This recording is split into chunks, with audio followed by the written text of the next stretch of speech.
Hi, I'm Pierrette, and this is my kitchen. Welcome to Pierrette's Kitchen.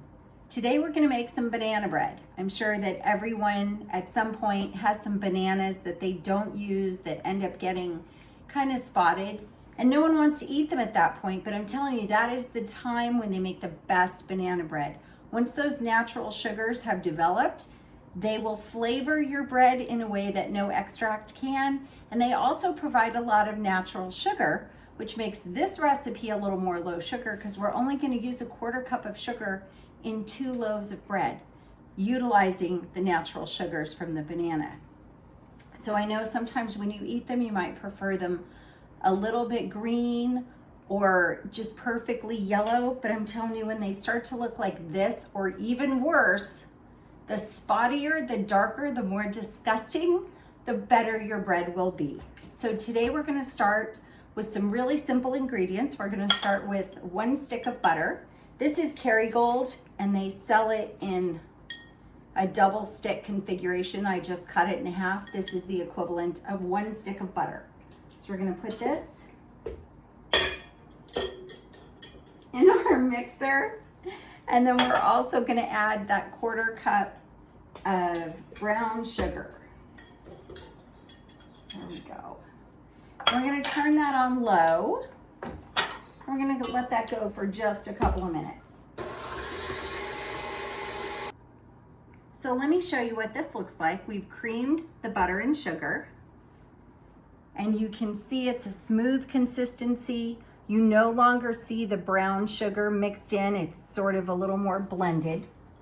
So now we're gonna add our 3 eggs and our vanilla, and we're gonna mix that up again. That was a pretty big splash of vanilla, but that's okay. It's just gonna make it taste better. Okay, so I'm gonna scrape down the sides and just take all the eggs, all the butter and sugar off the sides and push them down in there with the eggs. And then we're gonna mix it again for just a second.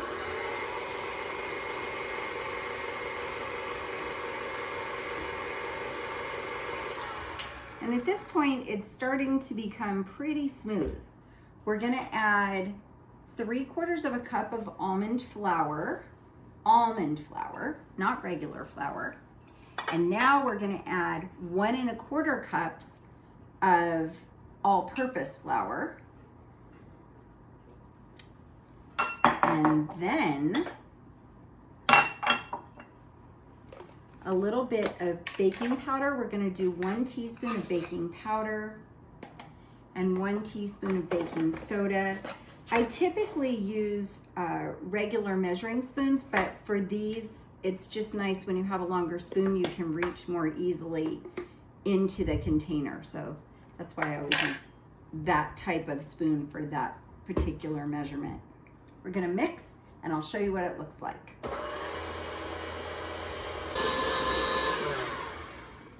Okay, this batter is starting to get a beautiful consistency. We're gonna scrape down the sides again because there's a little bit of flour and almond flour stuck to the sides.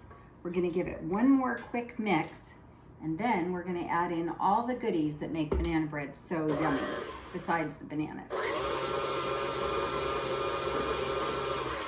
Perfect.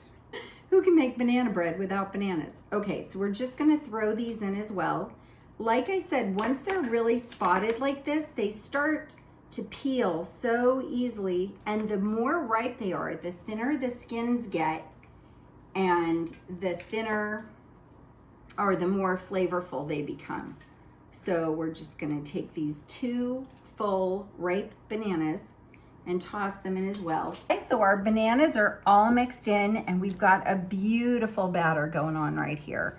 You can see it's creamy. It's very luscious looking, and I wish you could smell it because the banana smell is just incredible.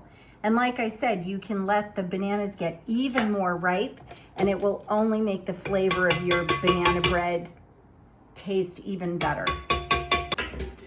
Okay, so this is our batter. There's a beautiful consistency to it, like I was saying, and it just smells incredible. So our family likes the add-ins with banana bread. So I'm going to add a half a cup of pecans, already chopped, half a cup of coconut, and a half a cup of chocolate chips. And you can add with this recipe about a cup and a half of goodies, whatever you like. And this recipe can still, the bread will still raise, your banana bread will still come out great. So I'm just folding that in, which means you scoop around the side, sweep around the side and go to the middle, or fold through the middle and around if you're not getting everything. But you don't want to just beat it, because you're going to take out all the air and all the fluffiness that we worked so hard to get into the bread. So now we're going to take these 2 loaf pans. We're going to hit them with a little bit of nonstick spray. This is an olive oil spray. And as you may have noticed by now, I buy a lot of stuff from Trader Joe's because I like their quality and it's super close to my house. Okay, so we're going to dump half of this in each bread pan, and we're going to pop it in the oven. We have a preheated oven. It's been preheated to 350 degrees. So we're just going to divide this as evenly as possible. If you don't get it exact, that's okay. No one has to know. Your bread loaves can be sisters, not twins. It doesn't have to be perfect.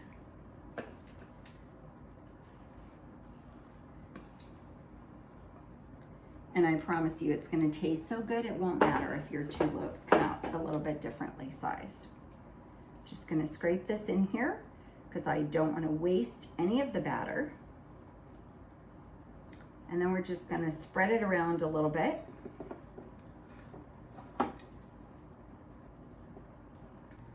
Okay guys, we're just going to pop these in the oven really fast. Like I said, we're going to give them 25 minutes at 350 degrees, and then we're going to come back and check on it. So, kitchen timer, 25. So our second loaf has been in the oven for about 27 minutes, and it's looking pretty good.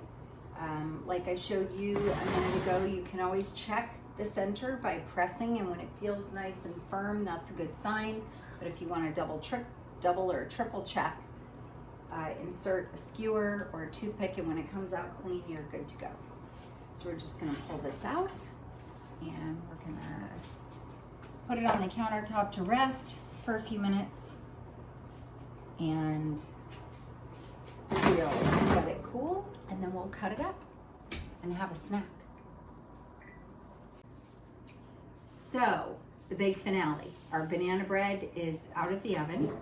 And we're just going to take a knife and go around the edges. As it starts to cool, it will automatically pull away from the edges a little bit, but it always helps to run around the edges with a knife. And of course, to spray it before you start. Don't forget your vegetable spray or your olive oil spray for the bottom of your Pyrex dish or your bread loaf pan. So just going to turn that out. There's one. This is the one that had the chocolate chips and pecans and coconut. This was the little bigger loaf. And then the smaller one, doing the same thing. You don't have to put any of that in it. You can just have bananas if you'd like, but our family likes a little bit of texture in the banana bread.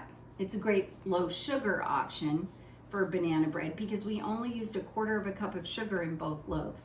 So please try it. Please comment below.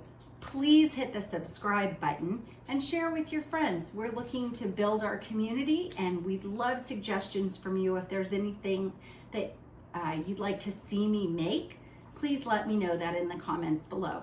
And be nice to each other and to me. Remember, I'm still a rookie. Thanks guys, have a great day. Take care.